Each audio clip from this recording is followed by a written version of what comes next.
Alô, galera goiana, alô, você torcedor do Dragão, alô, você torcedor do Bahia, sejam bem-vindos ao Futebol 62, o jornalismo esportivo do século XXI.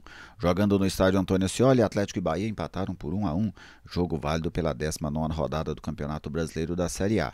E nesse vídeo eu vou trazer para vocês dados a respeito dessa partida, vamos falar da situação do Atlético dentro do Campeonato Brasileiro, trazer uma análise, claro, técnica e tática dentro do jogo e, sem dúvida, também falaremos das polêmicas do final da partida. Logo depois da nossa vinheta de abertura, eu trago os detalhes.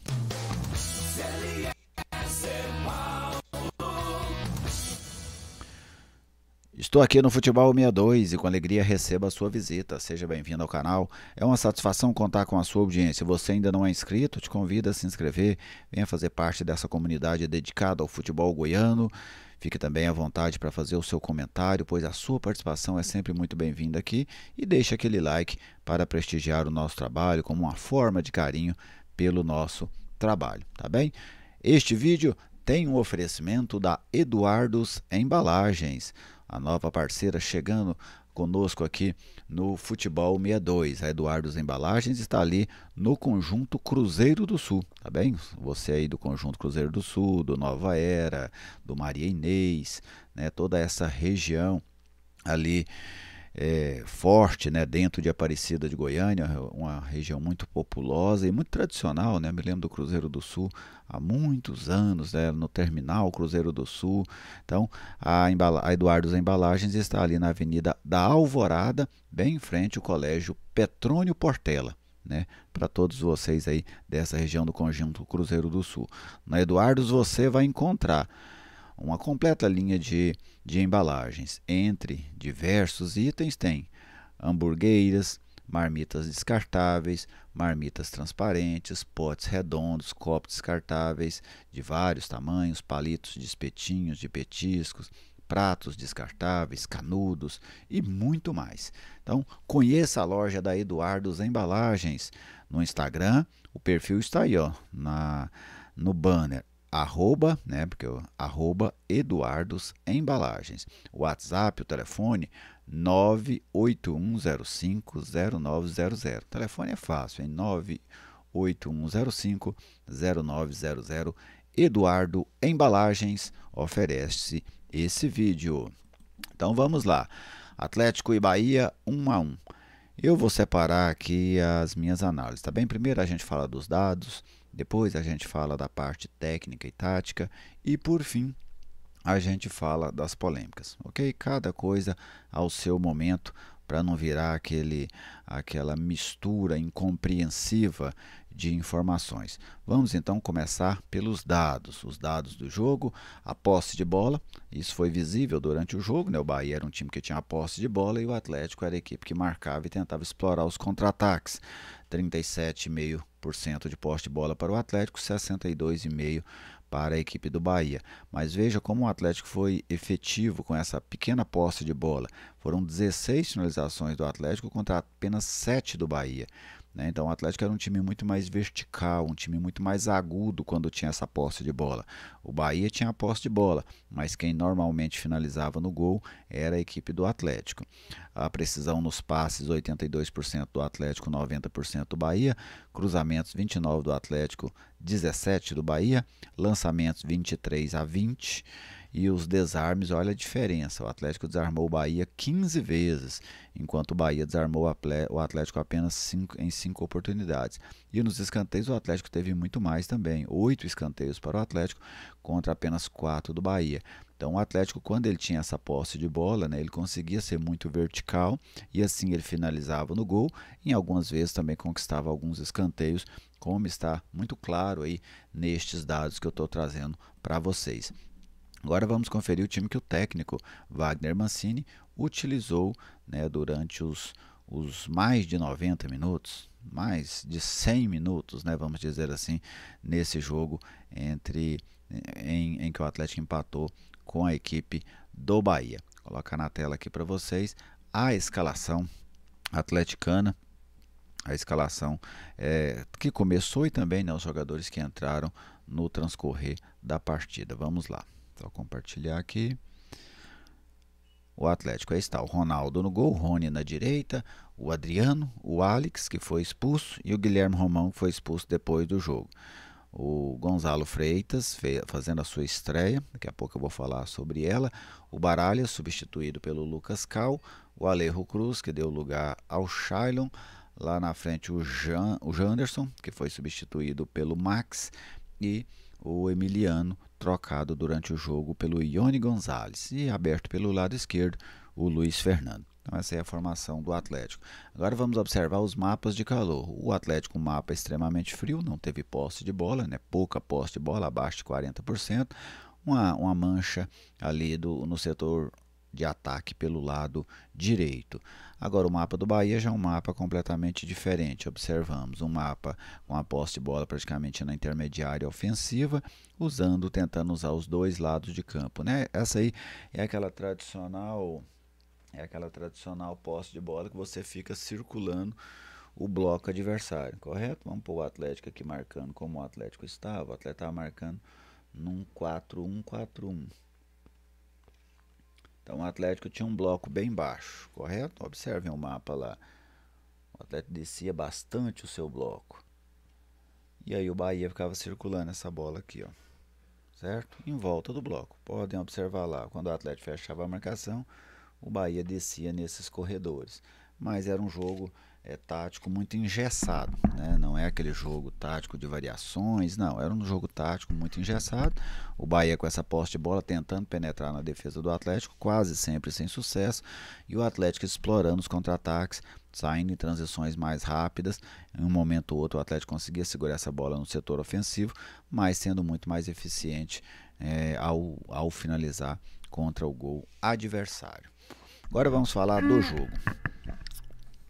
Em termos de desempenho, eu achei que o Bahia foi melhor que o Atlético nos primeiros 15 minutos. O Bahia conseguiu impor o seu jogo, conseguiu algumas finalizações perigosas, né? O Ronaldo fez uma defesa em um lance que já estava impedido. Depois o Tassiano teve uma boa oportunidade ali na entrada da pequena área, acabou finalizando por cima, mas a partir dali o Atlético conseguiu controlar o Bahia. Já não deixava mais o Bahia incomodar a sua defesa, incomodar o goleiro Ronaldo. No início o Atlético ainda não chegava com tanto perigo, mas foi conseguindo aos poucos, principalmente nessas transições, nesses contra-ataques, incomodar o Bahia. E na grande oportunidade que o Atlético teve no primeiro tempo foi aquela do Luiz Fernando, né, que ele consegue escapar pelo lado esquerdo. Normalmente ele não perde aquele tipo de oportunidade. Na saída do goleiro Marcos Felipe, ele acabou batendo para fora, desperdiçando a grande oportunidade do primeiro tempo, né? Não só do Atlético, mas do primeiro tempo. Aquela foi a grande oportunidade, mas era um Atlético que estava encaixadinho, né? Bem interessante, bem disposto, o 4-1-4-1 funcionando, né? Porque quando você joga no 4-1-4-1, se você deixar o adversário jogar na sua entrelinha, não há razão de você adotar esse sistema, porque essa é a grande missão dele, né? Não deixar que ninguém fique transitando ali naquela linha, entre as duas linhas, especialmente na entrada da grande área. Veio o segundo tempo, o Atlético conseguiu, sendo eficiente na sua estratégia. O Bahia não chegava praticamente, era só o Atlético quem chegava. E acabou conseguindo o seu gol, né, com o Luiz Fernando. Deu uma dose de sorte? Deu, mas faz parte, né? A jogada foi desenvolvida, né? Não foi aquele lance esporádico. Não, o Atlético construiu, o Atlético já vinha tentando aquele tipo de jogada, essas bolas esticadas.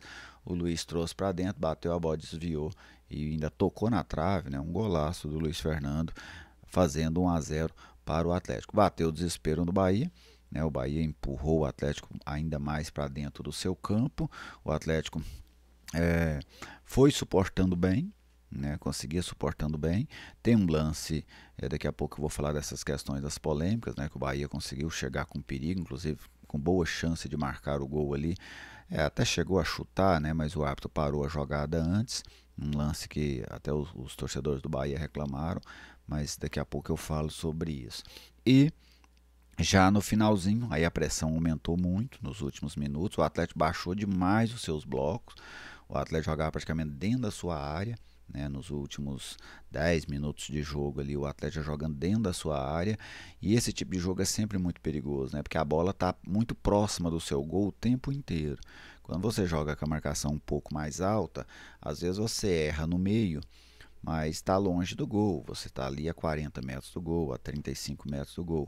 Quando você baixa demais os blocos, né, como o Atlético abaixou, aí o adversário fica muito próximo. Qualquer erro, você está a 15 metros do gol, a 12 metros do gol, dá dentro da grande área, e isso se torna ainda muito mais complicado. E aí acabou que o Bahia empatou o jogo no último lance, né, uma bola cruzada, a bola vem na área, a zaga corta, a bola vem na área de novo, o jogador cabeceia na trave, na volta o Jean Lucas acaba tocando de cabeça para empatar o jogo, soltou a bola, acabou o jogo, aí virou uma confusão e nós vamos falar dela daqui a pouco.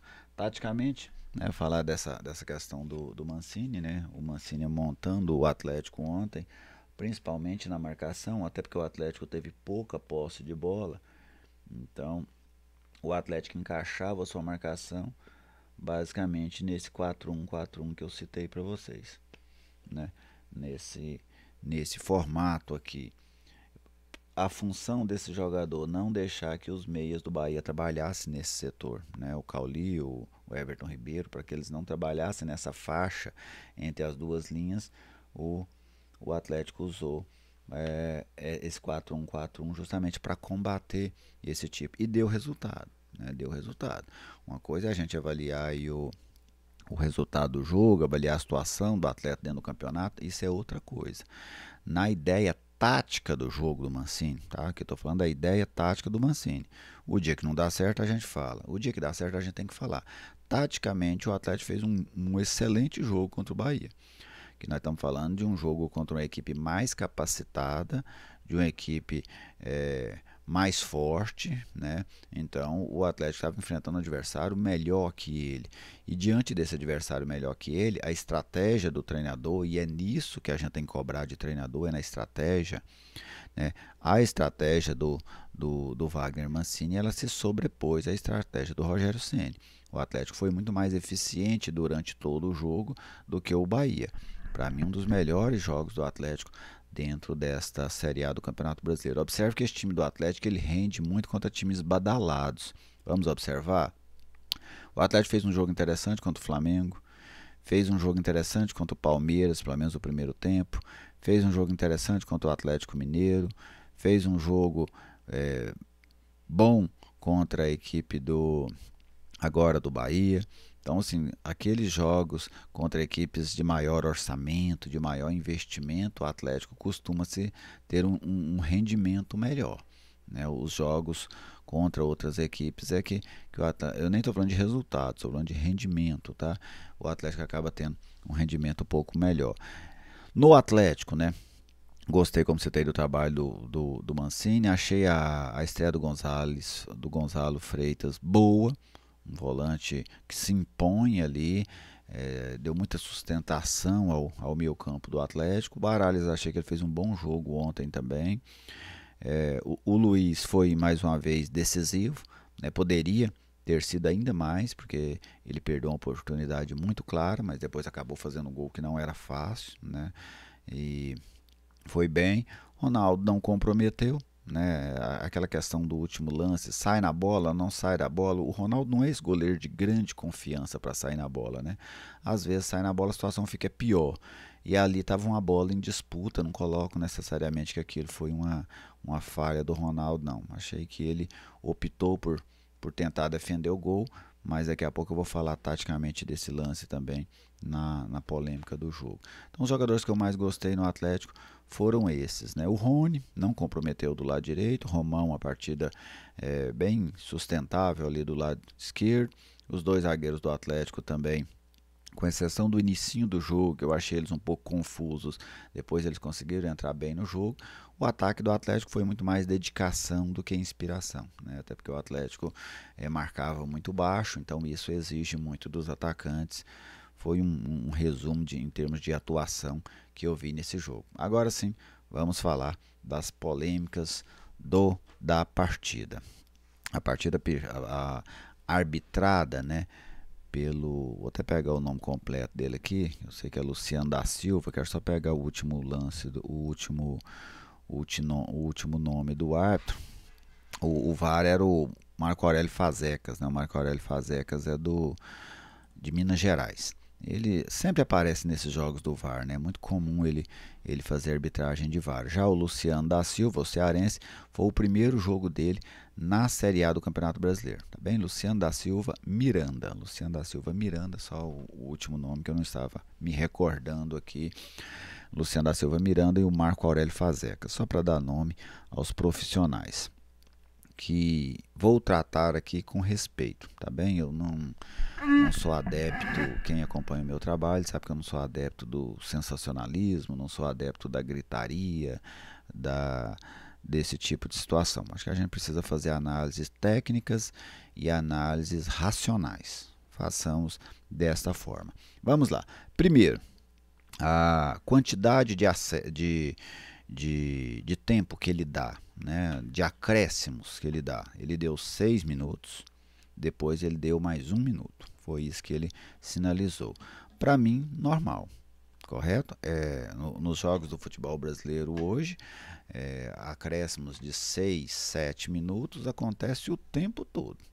O tempo todo acontecem acréscimos de 6 e 7 minutos. É muito comum mesmo, não foi nada exagerado. O Atlético na reta final do jogo ali, ele fez muita cera, né? Quem assistiu o jogo viu, Ronaldo fazendo cera, jogador caindo. Depois ele dá mais 1 minuto, porque ele deu 6, né? Ia até 51. Durante o acréscimo, já com o acréscimo em andamento, ele deu mais 1 minuto. Imagino, isso aqui é um exercício de imaginação, tá? Porque o árbitro não comunica isso. Eu tenho para mim que ele deu mais esse 1 minuto por conta da substituição que o Mancini fez.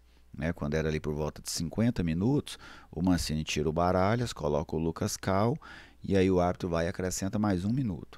É um hábito comum também entre os árbitros. Né? É um ato muito corriqueiro esse. Quando se faz uma substituição ou quando um jogador fica caído durante os acréscimos, o árbitro vai e dá mais 1 minuto. Agora vamos especificamente para o lance, né? O lance ele nasce o seguinte, tem um impedimento marcado, né? O Atlético tenta fazer uma bola longa, dá um impedimento ali na intermediária do Bahia. Achei até que o Bahia bateu a bola um pouco para frente, mas teve esse impedimento. O Bahia colocaria aquela bola na área, é natural. Todos os times fazem isso, né? Tá acabando o jogo, a bola pode ser lá perto do goleiro que joga a bola na área, é normal. O árbitro poderia ter terminado o jogo naquele momento. Eu até olhei o relógio, né? Assim, na hora mesmo do jogo a gente acaba não olhando, mas depois eu quis olhar o relógio, revendo os lances por várias vezes. Eu quis olhar o relógio para ter a exatidão do momento. Quando o Bahia vai bater a falta, ali estava faltando mais ou menos 6 segundos para acabar o tempo. Os 52, porque ele tinha dado 51, deu mais 1, iria até 52. Faltava em torno de 6 segundos para chegar a esses 52 minutos. É quando um jogador do Bahia alerta ele que o Alex estava sem camisa. O Alex achou que o jogo tinha acabado. Então o árbitro abandona lá a cobrança de falta, vamos dizer assim, vai até o Alex e expulsa o Alex. Dá aquela reclamação leve e sai de campo. Né? O Alex não deu trabalho para sair de campo também, não. Fez uma reclamação natural e acabou deixando o campo. E aí o Bahia cobra a falta já ali quase com 52,5. Foi mais ou menos isso. 52,25, por ali é a hora que o Bahia bate a falta. Ele poderia ter acabado o jogo naquele momento? Poderia. Poderia ter acabado. Normalmente os árbitros não terminam. Antes dessa última bola, quando o time que está perdendo, que não tem um resultado, tem a chance de colocar uma última bola na área, quase sempre, não tem um padrão, né? Não tem uma regra para isso, mas a gente observando e assistindo jogos e mais jogos na vida, quase sempre o árbitro deixa bater essa última falta. É natural esse tipo de coisa. E aí o Bahia bateu a falta, a bola vem na área, a defesa tira, o Bahia cruza a bola na área novamente e sai o gol. Né? Então é esse ponto. Eu confesso assim, eu não vi nada de de má intenção no árbitro por esse lance. Sabe? Não vi essa questão da má intenção no árbitro por esse lance. A sensação que eu tive, aí é uma sensação, né, isso não é palpável, você só pode ver e sentir, é que o Atlético desmobilizou do jogo quando o Alex entendeu que o jogo tinha acabado. Porque você pode observar, se observar os jogadores dos dois times, o Alex entende que o jogo tinha acabado, mas os jogadores do Bahia, ninguém fez sinal de que o jogo tinha acabado. Então foi uma situação que me parece que só um ou outro jogador do Atlético é que teve essa impressão. Me parece que até profissionais que estavam também no jogo tiveram essa impressão. Mas eu fiquei atento depois, né, já vendo os lances, que os jogadores do Bahia todos continuaram mobilizados. Eles continuaram jogando, né? Ninguém do Bahia foi saindo de campo, algo assim, abaixando a cabeça. Eles continuaram aguardando o jogo. E eu tive a sensação de que o Atlético desligou naquele momento. O Atlético desligou do jogo, acabou. O Alex foi o mais radical, tirou a camisa, foi expulso. Mas observe que na cobrança da falta, quando o Bahia abre a bola lá, a bola vem, tira da área, e aí vem o cruzamento. Quando vem o cruzamento, o Bahia tinha 5 contra 3 na pequena área do Atlético. 5 contra 3. O Max está um pouquinho recuado, não está participando da jogada ali, né? E o Bahia chega com força para dentro da pequena área. É por isso que eu falo que eu tive essa impressão de que o Atlético desmobilizou dentro do jogo. Porque o Bahia cruza a bola na área, chega 3 contra 1 praticamente para atacar a bola, né? Lógico que só um toca na bola, mas chega ali praticamente um 3 contra 1. A bola vai na trave, volta para o outro jogador, que é o Jean Lucas, e ele acaba cabeceando para o gol. Não tinha marcação, sabe? O Atlético desmobilizou antes do jogo acabar. Agora, repito, aí a questão do árbitro, tem árbitros que deixam cobrar essa última bola, tem árbitros que não deixam cobrar essa última bola. É muito de cada um. Agora, algo que está na regra, tá bem? Isso aqui eu vou trazer na regra, vocês provavelmente vão se lembrar, naquele jogo Sergipe e Botafogo, 2023, né?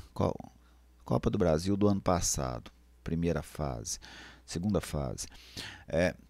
Tem um jogo lá que deu muita polêmica, que o Sergipe ganhava por 1 a 0, o Botafogo cobrou 2 escanteios depois que o tempo tinha acabado. O Botafogo põe a bola na área, o Sergipe tira, o Botafogo põe a bola na área, o Sergipe tira de novo.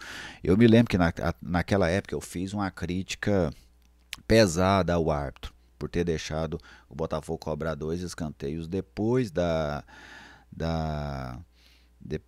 do tempo regulamentar ter terminado.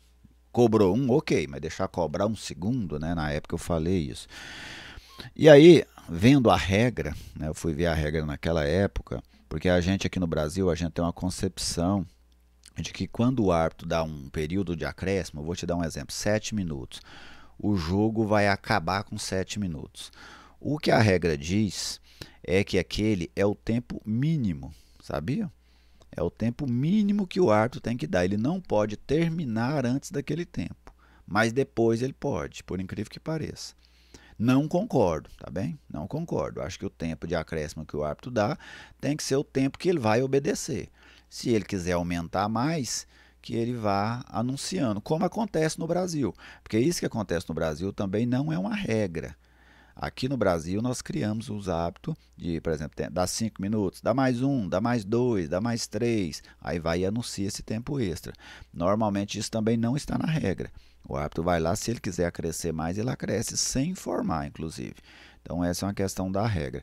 A regra, o que o árbitro sobe é o tempo mínimo, tá bem? Outros 2 lances.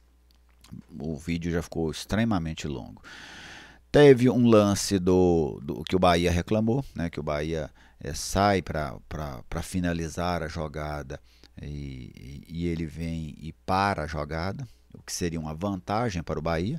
Ali, para mim, o árbitro foi comer mosca, né, porque ele não teve a percepção do lance, que o Bahia tinha uma vantagem na jogada. O que manda a regra é que ele deixasse a jogada percorrer, né? O Bahia até faria o gol, ou talvez não, né? Com outra responsabilidade, a gente não sabe qual que seria o resultado, mas a chance era clara, né? Porque a vantagem é antes do lance, né? Antes da conclusão do lance. Então ali, para mim, o árbitro foi precipitado. Ele poderia sim ter esperado. Acho que o Bahia na questão da reclamação. O lance do Emiliano, do gol do Emiliano. Quando eu olhei o lance na câmera 1, que eles falam, né, que é aquela que a gente vê o jogo, eu tive a nítida sensação que não estava impedido. Falei, ele vai validar o gol. Olhei, vai validar o gol. Aí foi lá, se traçou as linhas, mas mostrou uma câmera invertida, né? Quem acompanhou o jogo pela TV viu, uma câmera do outro lado. Na câmera do outro lado, para mim, o Emiliano está um pouquinho à frente, igual a linha mostra. Eu vi alguns reclamando que ele passou a linha no joelho do Emiliano e não no pé, né? Mas ali é natural, porque você passa a linha na última parte do corpo do jogador que pode jogar, ok? Pode ser a cabeça, o joelho, o peito, é a última parte do corpo que pode jogar, não pode ser na mão. Né? Por exemplo, se o jogador está com o braço para frente, essa parte você não pode passar a linha nela. Você passa no ombro, você passa no joelho, no pé, enfim, a última parte, a parte do jogador mais avançada que pode jogar. Então, a cruzar a linha no joelho não é uma ação errada, correto? Porque o joelho estava à frente do pé, então você passa de fato a linha no joelho. Assim como se o joelho do jogador do Bahia estivesse à frente do pé, você passaria a linha também no joelho do jogador do Bahia. Ou no joelho, ou na cabeça, enfim, a parte que está mais avançada e que pode participar do jogo. Tá bem? O vídeo ficou muito longo, acho que por conta das polêmicas, mas polêmicas são isso, né? E você, torcedor, fique à vontade. Pode fazer a sua manifestação, mesmo que ela seja completamente inversa à minha. Fique à vontade, o espaço aqui é sempre muito democrático para você participar. Um grande abraço e até o nosso próximo encontro.